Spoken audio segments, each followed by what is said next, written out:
അപ്പോൾ വളരെ ഭംഗിയുള്ള ഒരു ഇൻഡോർ പ്ലാന്റ് ആണ് ഫിലോഡെൻഡ്രോൺ ബർക്കിൻ പ്ലാന്റ് അല്ലേ. അപ്പോൾ ഇത് അടിപൊളിയായിട്ട് നമുക്ക് പെട്ടെന്ന് കൂടുതൽ ഇലകൾ തിങ്ങി നിറഞ്ഞു വരാൻ വേണ്ടിയിട്ട് ഇതേപോലെ റൂട്ട് നമുക്ക് സോയിൽ ലെയറിങ് ചെയ്തെടുത്താൽ നമുക്ക് മനോഹരമായിട്ട് ഈ ഒരു പ്ലാന്റ് നല്ല ഹെൽത്തി ആയിട്ട് വളർത്താൻ പറ്റും. അപ്പോൾ ഏകദേശം ഒരു 5ഓളം പ്രോ ടിപ്സ് എന്ന് ഈ ഒരു പ്ലാന്റിനെ കുറിച്ച് നമ്മൾ പറയുന്നുണ്ട്. ഓരോ സെക്കൻഡിലും നല്ല നല്ല പ്രോ ടിപ്സ് വരുന്നതുകൊണ്ട് തന്നെ വീഡിയോ ഫുള്ളായിട്ട് കണ്ടിട്ട് നിങ്ങൾക്ക് ഇതേപോലെ ആക്കിയെടുക്കാവുന്നതാണ്. അപ്പോൾ നമുക്ക് ഏകദേശം ഇവിടെ ഇത് 50 രൂപയ്ക്ക് ഞാൻ മേടിച്ച ജിഫി കിറ്റിൽ മേടിച്ച ചെറിയ കുഞ്ഞു ബേബി പ്ലാന്റ് ആയിരുന്നു. ഇപ്പോൾ നല്ല അടിപൊളി ഹെൽത്തും നല്ല ഗ്രോത്തും ആയിട്ട് നിൽക്കുന്നത് നിങ്ങൾ കാണുന്നുണ്ടാവും അല്ലേ. നല്ല ഭംഗിയാണ് കേട്ടോ കാണാനായിട്ട്. അപ്പോൾ നമ്മളിതിന് ചെയ്തു കൊടുത്ത കെയറിങ്ങും ടിപ്സും കാര്യങ്ങളും പ്രോ ടിപ്സും നമുക്ക് പെട്ടെന്ന് നോക്കിയിട്ട് വന്നാലോ. അപ്പോൾ ആദ്യമായിട്ട് കാണുന്ന കൂട്ടുകാരാണെങ്കിൽ ഒന്ന് ചാനൽ സബ്സ്ക്രൈബ് ചെയ്ത് ചാനലിനെ സപ്പോർട്ട് ചെയ്യാനായിട്ട് മറന്നുപോകുന്നത്. ആദ്യമായിട്ട് നമ്മൾ ഈ പ്ലാന്റ് ഉള്ളവരാണെങ്കിൽ ചിലപ്പോൾ നല്ല ഭംഗിയായതുകൊണ്ട് തന്നെ ഇൻഡോറിലൊക്കെ ഇങ്ങനെ കുറച്ചധികം വെച്ചിട്ടുണ്ടാവും അല്ലേ. അപ്പോൾ നല്ല ബ്രൈറ്റ് ലൈറ്റ് ഉള്ള സ്ഥലത്തേക്ക് ആഴ്ചയിൽ ഓരോ പ്രാവശ്യവും നമ്മൾ മാറ്റി വെക്കുക. അപ്പോൾ നമ്മൾ ഇൻഡോർ പ്ലാന്റ് കളക്ട് ചെയ്യുന്നവരോട് ഞാൻ എപ്പോഴും പറയുന്ന ഒരു ടിപ്സാണ്, കുറച്ചധികം പ്ലാന്റുകൾ മേടിക്കുക. 1-2 ഉള്ളിൽ വെക്കുമ്പം 1-2 പുറത്ത് കൂടി വെക്കുക. ഉള്ളിലുള്ളത് പുറത്തേക്ക് വെക്കുമ്പോൾ പുറത്തിരിക്കുന്നത് ഉള്ളിലേക്ക് വെക്കുക കേട്ടോ. പുറത്ത് നിന്ന് ഉദ്ദേശിച്ചത് നല്ല ഇൻഡയറക്റ്റ് ബ്രൈറ്റ് ലൈറ്റ് കിട്ടുന്ന സ്ഥലത്തായിരിക്കണം നമ്മൾ വെക്കുന്നത്, ഡയറക്റ്റ് സൺലൈറ്റ് തട്ടരുത്. അപ്പം ഈ ഒരു ചെടിയിൽ കണ്ടോ നിറച്ച് നമുക്ക് അടുക്കടുക്കായിട്ട് കൂടുതൽ ഇലകൾ വന്നതായിട്ട് കാണുന്നുണ്ട് അല്ലേ. ഒരുപാട് വലിയ പോട്ടിലൊന്നല്ല നമ്മൾ നട്ടിട്ടുള്ളത്, ഒരു 5 ഇഞ്ച് പോട്ടിലാണ് നട്ടിട്ടുള്ളത്. അപ്പോൾ നമുക്ക് ഇതേപോലെ ഈ വേരുകൾ നമ്മൾ ഇതേപോലെ പുറത്തേക്ക് ഓരോ നോടുന്നും ഓരോ ഇല വിരിഞ്ഞു കഴിഞ്ഞാലും അതൊന്ന് വരും. അത് നമ്മൾ ചിലപ്പോൾ പുറത്തേക്കാണ്, ഇത് നല്ല കട്ടിയുള്ള വേരായം കൊണ്ട് വലിയ പോട്ടാവാത്തത് കൊണ്ട് തന്നെ ഇത് പുറത്തേക്ക് പോകും. അപ്പോൾ എന്താവും, അതിങ്ങനെ പുറത്തേക്ക് തൂങ്ങിക്കിടക്കും. നമ്മൾ എന്ത് ചെയ്യും, അതങ്ങ് കട്ട് ചെയ്ത് ഒഴിവാക്കി കൊടുക്കും. അങ്ങനെ ഒരിക്കലും ചെയ്യരുത്. ഈ ഒരു റൂട്ട് നമുക്ക് ഇതേപോലെ സോയിൽ ലെയറിങ് മൾട്ടി ലെയറാക്കി എടുക്കണം. അപ്പോൾ ഇതേപോലെ നിങ്ങൾ ഇത് വളച്ചു വെച്ച് പിൻ ചെയ്ത് കൊടുക്കുക കേട്ടോ. ഒരു ഈർക്കളൊക്കെ പൊട്ടിച്ചിട്ട് അവിടെ ഇങ്ങനെ കുത്തി ഇറക്കി വെച്ച് കൊടുക്കുക. അത് വെളിയിലേക്ക് വളരാതെ നമ്മൾ ആ ഒരു പോട്ടിൽ തന്നെ സോയിലിലേക്ക് നമ്മൾ ഒന്ന് നന്നായിട്ട് പ്രസ് ചെയ്ത് വെച്ച് കൊടുക്കുക. അങ്ങനെ ചെയ്താൽ ഇതിന്ന് ഒട്ടനവധി റൂട്ട്സ് വരികയും നന്നായിട്ട് നമ്മൾ ഇട്ട് കൊടുക്കുന്ന വളങ്ങളും കാര്യങ്ങളൊക്കെ പിന്നീട് പറയുന്നുണ്ട്. ആ വളങ്ങളും കാര്യങ്ങളൊക്കെ ഈ ചെടിക്ക് വലിച്ചെടുക്കാനും നന്നായിട്ട് പെട്ടെന്ന് കൂടുതൽ അടുക്കടുക്കായിട്ട് ഇലകളും വരും. അപ്പം ഈ ഒരു പ്രോ ടിപ്സ് നിങ്ങൾ തീർച്ചയായിട്ടും ചെയ്തു കൊടുക്കുക.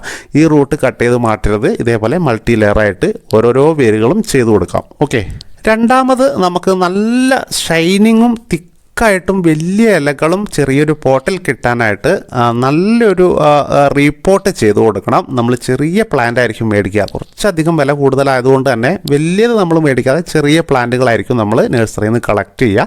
ആ സമയത്ത് നമുക്ക് മേടിച്ചുകൊണ്ടുവന്ന് 1 മാസം നമ്മളെ വീട്ടിൽ വെക്കുന്നു, നല്ല ബ്രൈറ്റ് ലൈറ്റ് ഉള്ളിടത്ത്. അതിനുശേഷം ഒന്ന് റീപ്പോർട്ട് ചെയ്ത് കൊടുക്കാനായിട്ട് ശ്രദ്ധിക്കുക. റീപ്പോർട്ട് ചെയ്യാനായിട്ട് നമ്മൾ എടുക്കേണ്ടത് നല്ല ഉണങ്ങിപ്പൊടിഞ്ഞ മേൽമണ്ണാണ് നമുക്ക് ആവശ്യമുള്ളത്. പകുതി ഭാഗത്തേക്ക് ഈ ഒരു ഗാർഡനിങ് സോയിൽ നമ്മൾ കളക്ട് ചെയ്യുന്നു. അതിനുശേഷം നമ്മൾ എടുക്കേണ്ടത് ഇതേപോലെ ചാണകപ്പൊടി 1/4 ഭാഗത്തേക്ക് എടുക്കുക. നല്ല കരിയില കമ്പോസ്റ്റ് 8 മണിക്കൂർ കൊണ്ട് എങ്ങനെ ചെയ്യാമെന്ന് നമ്മൾ മറ്റൊരു വീഡിയോയിൽ ചെയ്തിരുന്നു ചാനലിൽ. അതിൻ്റെ ലിങ്ക് നമ്മൾ ഈ ഒരു ചാനലിൽ കൊടുത്തിരുന്നു. കാണാത്തവർക്ക് ഇല്ലെങ്കിൽ ഉണ്ടാക്കാൻ അറിയാത്തവർക്ക് ചെയ്യണമെന്നുണ്ടെങ്കിൽ, വീഡിയോ വേണമെന്നുണ്ടെങ്കിൽ ഒന്ന് കമൻറ്റ് പറയൂ കേട്ടോ. നമുക്ക് പുതിയതായിട്ടൊരു വീഡിയോ ചെയ്യാം. അപ്പോൾ അങ്ങനെ ചെയ്തെടുത്ത കരിയില കമ്പോസ്റ്റാണിത്. തീർച്ചയായിട്ടും ഇൻഡോർ പ്ലാന്റുകൾ വളർത്തുന്നവർ തീർച്ചയായിട്ടും കരിയില കമ്പോസ്റ്റ് ഒന്നുമില്ലെങ്കിലും മേടിക്കുക, ഇല്ലെങ്കിൽ നമ്മൾ ഉണ്ടാക്കാനായിട്ട് ശ്രമിക്കുക. ഏറ്റവും നന്നായിട്ട് റൂട്ട് പാസിങ് നന്നായിട്ട് വളരുന്നത്, നല്ല ഗ്രോത്ത് കിട്ടാനായിട്ട് ഇൻഡോർ പ്ലാന്റിന് ഈ ഒരു കരിയില കമ്പോസ്റ്റ് ആവശ്യമാണ്. അപ്പോൾ നമ്മൾ 1/4 ഭാഗത്തേക്ക് കരിയില കമ്പോസ്റ്റും 1/2 ഭാഗത്തേക്ക് നല്ല ഉണങ്ങി പൊടിഞ്ഞ ചാണകപ്പൊടി എടുത്തിട്ടുണ്ട്. അപ്പോൾ പകുതി കരിയില കമ്പോസ്റ്റും ചാണകപ്പൊടിയും പകുതി ഭാഗത്തേക്ക് ഗാർഡനിങ് സോയിലും നന്നായിട്ടൊന്ന് മിക്സ് ചെയ്തെടുക്കണം. എന്നിട്ട് നമുക്ക് നന്നായിട്ട് ഇതൊന്ന് റീപ്പോർട്ട് ചെയ്തെടുക്കുമ്പം ശ്രദ്ധിക്കേണ്ട കുറച്ചധികം കാര്യങ്ങളും അതിൻ്റെ ഗുണങ്ങളും നമുക്ക് പെട്ടെന്ന് നോക്കിയിട്ട് വരാം. അപ്പോൾ ഞാൻ ഈ ഒരു സോയിൽ പെട്ടെന്നൊന്ന് മിക്സ് ചെയ്തെടുക്കട്ടെ. അതിനിടയ്ക്ക് നമ്മളൊരു കാര്യം മറന്നുപോയി കേട്ടോ പറയാനായിട്ട്. ഇതുണ്ടോ, നമ്മളിവിടെ ഏകദേശം 4ൽ കൂടുതൽ പ്ലാന്റുകൾ കാണുന്നുണ്ട് അല്ലേ. അപ്പം ഇതിൽ ഈ ഒരു പ്ലാന്റ് മാത്രം വലിയ പ്ലാന്റ് ആണ്. ബാക്കി വരുന്ന 3 പ്ലാന്റ് ഞാനിവിടെ ഈ കാണിക്കുന്നത് ചെറുതാണ്. നിങ്ങൾ നോക്കുന്ന സമയത്ത് ഇത്രത്തോളം വലുതായിട്ട് വളർന്നിട്ടില്ല.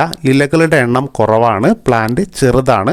നമ്മൾ എല്ലതും ഒരേ സമയത്ത് മേടിച്ചതായിരുന്നു കേട്ടോ. അപ്പോൾ നമുക്ക് ഈ പ്ലാന്റിന് നമ്മളെ ഇഷ്ടാനുസരണം പെട്ടെന്ന് ഗ്രോത്തിലേക്ക് കൊണ്ടുവരാൻ, ഇപ്പോൾ ചെറിയൊരു ടേബിളിൽ അല്ലെങ്കിൽ ചെറിയൊരു കോർണറിലൊക്കെയാണ് ഈ ഒരു പ്ലാന്റ് വെച്ചെങ്കിൽ ചെറിയ പ്ലാന്റ് ആയിട്ടാണ് ഇത് വളരേണ്ടത്. ഈ ഒരു പോട്ട് കണ്ടോ, നമ്മൾ വലിയ പ്ലാന്റ് ആയിട്ട് വളർന്നു നിൽക്കുന്നത് വലിയ പോട്ടും അതിനെ അപേക്ഷിച്ച് താരതമ്യേന ചെറിയ പോട്ടുകളാണ്. മറ്റ് പ്ലാന്റുകൾ ഈ ഒരു ബർക്കിൻ പ്ലാന്റ് നിൽക്കുന്നത്.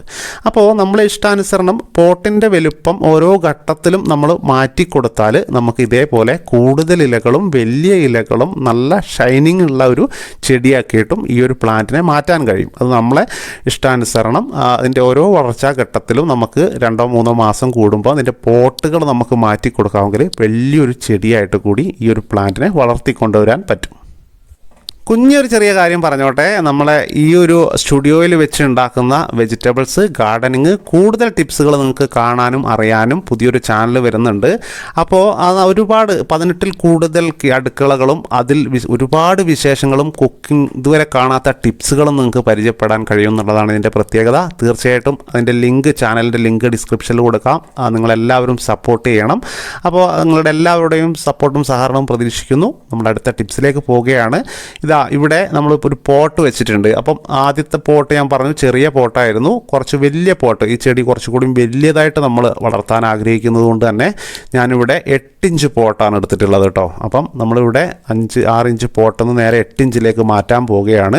അപ്പോൾ ഇതേപോലെ നമ്മൾ ഫുള്ളായിട്ട് മണ്ണ് ഇടരുത്. ഈ ഒരു പ്ലാന്റ് നമ്മൾ വെച്ച് നോക്കുക. നിങ്ങളത് ഇത്രയും വലിയ പ്ലാന്റ് ആണെങ്കിൽ മാത്രം നമ്മൾ വലിയൊരു പോട്ടിലേക്ക് മാറ്റിയിട്ട് കാര്യമുള്ളൂ. അപ്പം ഇടയ്ക്കിടയ്ക്ക് ഞാൻ പറഞ്ഞല്ലോ 5-6 മാസമൊക്കെ കൂടുമ്പോഴോ 4 മാസം കൂടുമ്പോഴൊക്കെ നമുക്ക് മാറ്റി കൊടുക്കാം. അതിൻ്റെ അടിഭാഗത്തൊരു ലൈൻ കാണാം നമുക്ക് വട്ടത്തിൽ, അതുവരെയാണ് നമ്മൾ മണ്ണിട്ട് കൊടുക്കേണ്ടത്. അപ്പോൾ നമ്മളിങ്ങനെ വെച്ച് നോക്കിയപ്പോൾ കുറച്ച് മണ്ണടിയിൽ നിന്ന് മാറ്റി നമ്മൾ സൈഡ് ഭാഗത്തേക്ക് മാറ്റിയിട്ട് കറക്റ്റായിട്ട് ആ ഒരു വരയുടെ ലെവലാക്കിയിട്ട് ഈ ഒരു പ്ലാന്റിനെ പ്ലേസ് ചെയ്തിട്ടുണ്ട്. ഇനി നമുക്ക് മെല്ലെ ഇപ്പോൾ ആദ്യത്തെ ആ ഒരു ഈ ഒരു പോട്ട് റിമൂവ് ചെയ്തിട്ട് നമുക്ക് എടുക്കാം. അപ്പോൾ നമ്മൾ ഇതേപോലെ വിരൽ വെച്ച് ലോക്ക് ചെയ്തിട്ട് ഈ ഒരു പ്ലാന്റ് ഇങ്ങനെ പിടിച്ചിട്ട് നമ്മൾ ഇങ്ങനെ ശക്തിയിൽ അടിയിലേക്ക് പുഷ് ചെയ്ത് കൊടുക്കുക കേട്ടോ. പ്ലാന്റ് അടിയിലേക്ക് വീണ് പോകരുത്. നന്നായിട്ട് വിരൽ കൊണ്ട് തടഞ്ഞു വെക്കണം അടിഭാഗം. അതപ്പോൾ നമുക്ക് അതേപോലെ ഇങ്ങോട്ട് മെല്ലെ ആ ഒരു പോട്ട് റിമൂവ് ചെയ്തെടുക്കാം. അപ്പോൾ നമ്മൾ ഇതിന് മുമ്പ് ഇതിനൊക്കെ ഇതേപോലെ വേര് കണ്ടോ, ഒരുപാട് അടിയിലേക്ക് ഈ പ്ലാന്റിൻ്റെ വേര് വരില്ല എന്നുള്ളതാണ്. നമുക്ക് മുകളിൽ നിന്ന് വരുന്ന വേര് നമ്മൾ സോയിൽ ലെയറിങ് ചെയ്തെടുത്തെങ്കിലാണ് ഈ പ്ലാന്റ് നന്നായിട്ട് വളരുള്ളൂ. അപ്പോൾ നമ്മൾ ഓരോ ഘട്ടത്തിലും ഓരോ ഇല വരുമ്പോഴും വന്ന വേരുകളൊക്കെ ഇവിടെ കണ്ടോ റൗണ്ട് ചെയ്ത് വെച്ചിട്ടുണ്ട്. അതിന് പ്രത്യേകം നമ്മൾ വളക്കൂടി ഇട്ട് കൊടുക്കണം കേട്ടോ. അപ്പോൾ പ്രോ ടിപ്സ് ഉണ്ട്, ഒരിക്കലും സ്കിപ്പ് ചെയ്യരുത്. സ്കിപ്പ് ചെയ്താൽ പ്രോ ടിപ്സൊക്കെ മിസ്സായി പോയാൽ നമുക്ക് ഈ ഒരു എനർജി ഉള്ളൊരു പ്ലാന്റിനെ ഉണ്ടാക്കിയെടുക്കാൻ കഴിയില്ല. അപ്പോൾ നമ്മൾ ഇതേപോലെ സോയിൽ ലെയറിങ് ചെയ്ത് വെച്ചിട്ടുണ്ട്. അതൊന്നൊക്കെ അടിയിലേക്ക് ഒരുപാട് വേര് വരുന്നത് കണ്ടോ, അങ്ങനെ വളർത്തിയെടുക്കണം ഈ ഒരു പ്ലാന്റ്. ഇതാണ് ഇതിൻ്റെ കറക്റ്റായിട്ടുള്ളൊരു രീതി. എന്നിട്ട് നമ്മൾ ഇതേപോലെ നടുഭാഗത്താക്കി ബാക്കി സൈഡ് ഭാഗത്തൊക്കെ നമുക്ക് മണ്ണിട്ട് ഫില്ല് ചെയ്ത് കൊടുക്കണം. അപ്പോൾ ഞാനൊന്ന് പെട്ടെന്നൊന്ന് അതേപോലെ കണ്ടോ തൊട്ട് മുകളിലത്തെ ഇലയെന്നൊക്കെ വന്ന ആ ഒരു റൂട്ട് കൂടിയും മണ്ണിലേക്കാക്കി വെച്ച് കൊടുക്കുന്നു. ഒരുപാട് അടിയിലേക്കാക്കി വെച്ച് കൊടുക്കരുത്. അപ്പോൾ ഈ ഒരു വേരൊക്കെ ചിലപ്പം അഴുകിപ്പോകാനുള്ള സാധ്യതയുണ്ട്. അപ്പോൾ നമുക്ക് അടിയത്തെ വേരൊക്കെ ഓവർ വാട്ടറിങ് വന്നിട്ട് എന്തെങ്കിലും ഒരു കാരണം കൊണ്ട് അഴുകിപ്പോയാൽ ഈ ഒരു പ്ലാന്റ് നശിച്ചു പോവില്ല. ഈ വേര് ഇതേപോലെ നമുക്ക് നന്നായിട്ട് സോയിൽ ലെയറിങ് ചെയ്തെടുത്താൽ കൂടുതൽ വേരുകൾ വരികയും നമ്മൾ ഇട്ട് കൊടുക്കുന്ന വളമൊക്കെ ആ വേരിന് വലിച്ചെടുക്കാനും പറ്റും കേട്ടോ. അപ്പോൾ ഇതേപോലെ നമ്മൾ നേരത്തെ ചെയ്തു വെച്ച ഒരു പോട്ടി മിക്സ് നന്നായിട്ട് സൈഡ് ഭാഗത്ത് ഇട്ട് കൊടുക്കുന്നു. ഇതിന് ശേഷം നമ്മൾ ഇട്ട് കൊടുക്കുന്ന ഈ ഒരു പോട്ടി മിക്സ് നന്നായിട്ട് എല്ലാവരും ശ്രദ്ധാപൂർവ്വം ഇട്ട് കൊടുക്കണം. എന്നാലാണ് നമുക്ക് അഴുകൽ രോഗം വേരിന് വരുന്നത്, ഇല്ലെങ്കിൽ പല പ്രശ്നങ്ങളും ചെടികൾക്ക് വരുന്നത് മാറ്റിയെടുക്കാനും ഓവർ വാട്ടറിങ് ഒക്കെ വന്നു കഴിഞ്ഞാൽ അതിനെ തടയാനും അതേപോലെ തന്നെ എപ്പോഴും നല്ലൊരു ഈർപ്പുള്ള പോട്ടാക്കി നിലനിർത്താനും ഇതേപോലെ ചാർക്കോൾ കരിയാണ് കേട്ടോ വിറക് കത്തിച്ചത്. ഇത് നമുക്ക് സിമ്പിളായിട്ട് ഉണ്ടാക്കാവുന്നതാണ്. ഇല്ലെങ്കിൽ കുറച്ച് വില കൂടുതലാണ് കടയിൽ നിന്ന് മേടിക്കുമ്പം. നമ്മൾ ചുമ്മാ അടുപ്പിലൊക്കെ കണലായി ചാരമായി മാറുന്നതിൻ്റെ മുമ്പ് വെള്ളം കുടഞ്ഞ് വെക്കാമെങ്കിൽ നമുക്ക് ഇതേപോലെ കരിയായി കിട്ടും. അപ്പോൾ ചെറിയ ചെറിയ പീസുകളാക്കിയിട്ട് നമുക്ക് ഈ ഒരു പോട്ടിൽ ഇട്ട് കൊടുക്കണം. അപ്പോൾ ഇതേപോലെ നമ്മൾ ഈ ഒരു ചാർക്കോൾ ഈ ഒരു കരി നമ്മൾ അടിയിൽ ഇട്ട് കൊടുത്തു. അതിന് ശേഷം ഞാനിപ്പോൾ എല്ലാ വേരും മണ്ണിൻ്റെ അടിയിലേക്ക് ആക്കിയിട്ടുണ്ടല്ലോ. അപ്പോൾ നമ്മൾ പിന്നീട് മണ്ണ് ഇട്ട് കൊടുക്കേണ്ട കാര്യമില്ല. പിന്നെ നമ്മൾ പുതിയതായിട്ട് വിരിഞ്ഞ് വരുന്ന ഇലകൾ ഉണ്ടാവുമല്ലോ, അപ്പോൾ അതിനൊക്കെ കൂടുതൽ റൂട്ട്സ് വരും. അത് നമ്മൾ എന്ത് ചെയ്യണം, ഈ ഒരു കരിയിലേക്ക് ആക്കി വെച്ച് കൊടുത്തിട്ട് മുകളിൽ നമ്മൾ എന്ത് ഇട്ട് കൊടുക്കണം, അതിനൊന്നുമില്ലെങ്കിൽ നമുക്ക് പിന്നെ കരിയില കമ്പോസ്റ്റ് ഇട്ട് കൊടുക്കാം, ഇല്ലെങ്കിൽ ചാണകപ്പൊടി, ഇല്ലെങ്കിൽ രണ്ടും പാടെ മിക്സ് ചെയ്യുക. അല്ലെങ്കിൽ നമ്മൾ നേരത്തെ ഉണ്ടാക്കിയ അതേ പോട്ടി മിക്സ് നമ്മൾ കുറച്ച് ഇതിൻ്റെ മുകളിൽ ആ വേരിൻ്റെ മുകളിൽ കുറച്ച് മാത്രം, ഒരുപാട് ഇട്ട് കൊടുക്കരുത്. കാരണം നമ്മൾ കൂടുതൽ ഇല വിരിയുമ്പോൾ അതിന്നൊക്കെ അതേപോലെ റൂട്ട് ഇറങ്ങി വരും. അതിനൊക്കെ മണ്ണിട്ട് കൊടുക്കണം.